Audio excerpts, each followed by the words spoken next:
Hey guys, so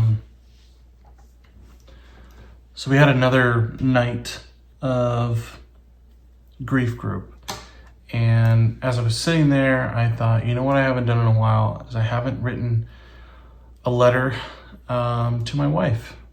So I thought, like I did the first time, looking back, it's probably been about a year. I want to film another letter to my wife that I wrote, and maybe set it to some beautiful pictures of her. So maybe you guys can enjoy the pictures of her, and I can say what I've been wanting to say and meaning to say, things that popped in my mind tonight after talking about her. Tonight was a surreal experience as far as the grief group goes. We didn't even stay on topic. We were all just connecting on things we saw at the end of our partner's life, and the hard and the good and the funny and the cute moments and the hard moments and the angry moments. And I felt like we all connected on a level we haven't gotten to really up to this point. And it was so nice to see. And you can see all of us are just hungry to connect on any level about this difficult thing we've all seen and we've all been through, we've all lived through. And it just inspired me to write a little something to my wife, because one thing that we all had in common, or there were multiple things, but we were just in awe of our wives and what they went through, the strength that they showed, the beauty that they all had, the grace they all had, and the love that they all continue to have, even going through the darkest of times. So my goal is to just read this. It's therapeutic for me, and then hopefully put some pictures on the screen for you guys to enjoy while I'm reading.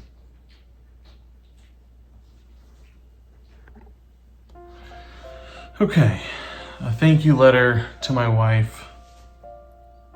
It's March 10th, 2025. Dear Honeybee, the amount of love that I have for you continues to grow each and every day. It's amazing to me how present you are in all of our lives, even though you may not physically be here. This week in particular, I feel a shift. Like a shift I have never felt before in grief. It's actually hard to even put into words.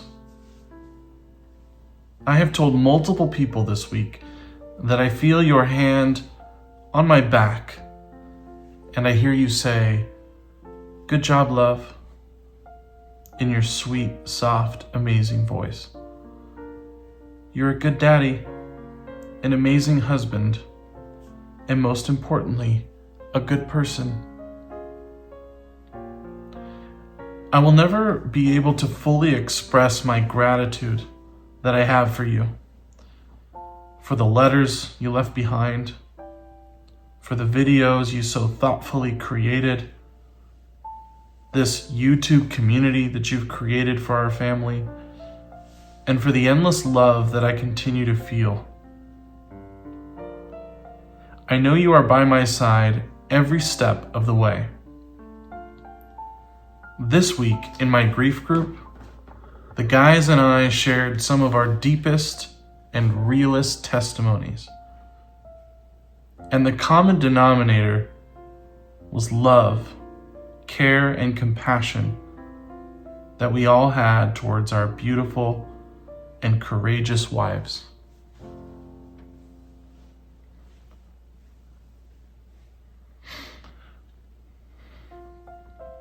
We also talked about regret. And at first, it was easy for me to think, I don't have any regrets. We fought so hard, and we did everything we could to take care of you. And then I thought harder.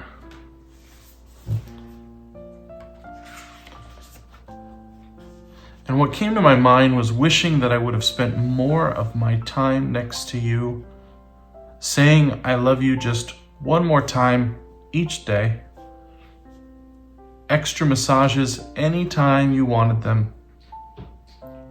And most of all, just not getting to have enough conversation with you about the future. I wish I would have asked more what ifs, but I just didn't want to believe that we were actually going to be apart one day.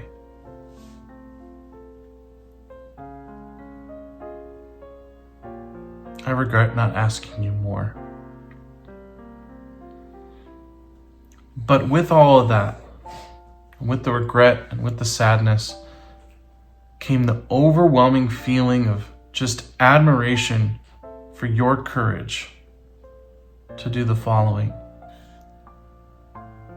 Your courage to stand up and fight against cancer.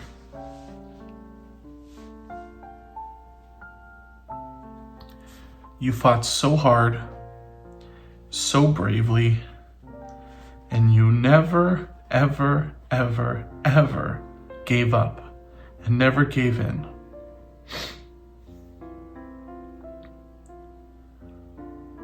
I have an utmost admiration for your courage to ask the tough questions.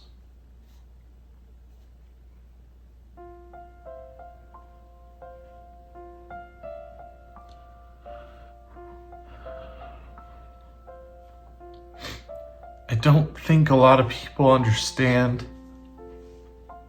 how hard it is to look your doctor in the eye and ask them how long you have until you're dead.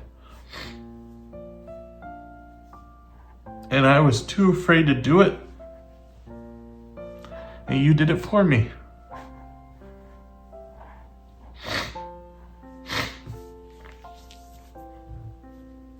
I have the utmost admiration for your courage to face pain head on.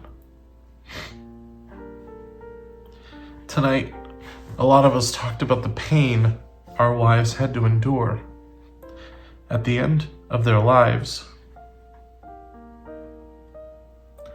You faced it head on. You fought through the tears, the excruciating pain, the discomfort,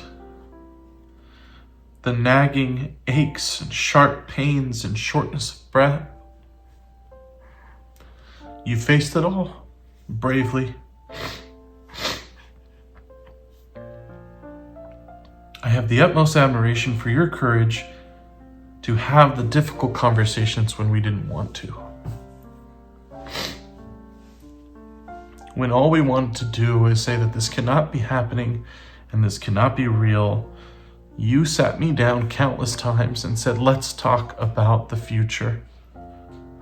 Let's talk about what you're going to do, Kyle, when I'm not here.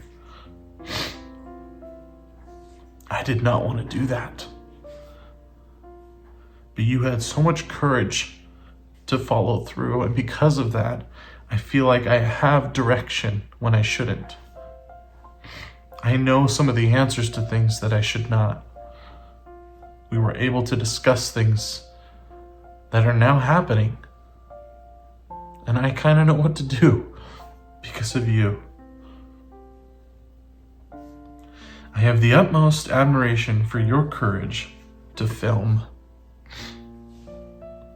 When you were tired, sick, and in pain, and the last thing you wanted to do was pick up a camera, you said, I have to film.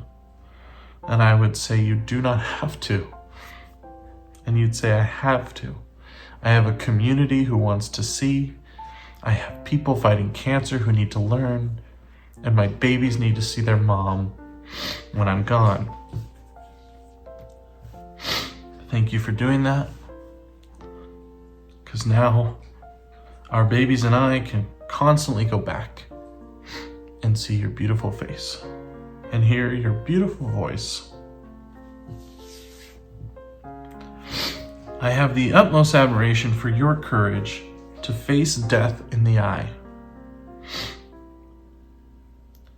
When you knew death was coming,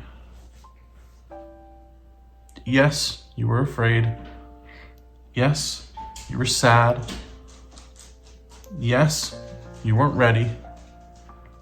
But you were never angry. You were never upset. You faced it head on. Just like everything else you did in the cancer journey and in your life. You are the bravest person I have ever met. And I have the utmost admiration for your courage to accept your situation, to accept your diagnosis, to accept everything about this horrible, horrible sickness that was dealt to you. You accepted it. You weren't happy about it. You didn't love it. But you always accepted it.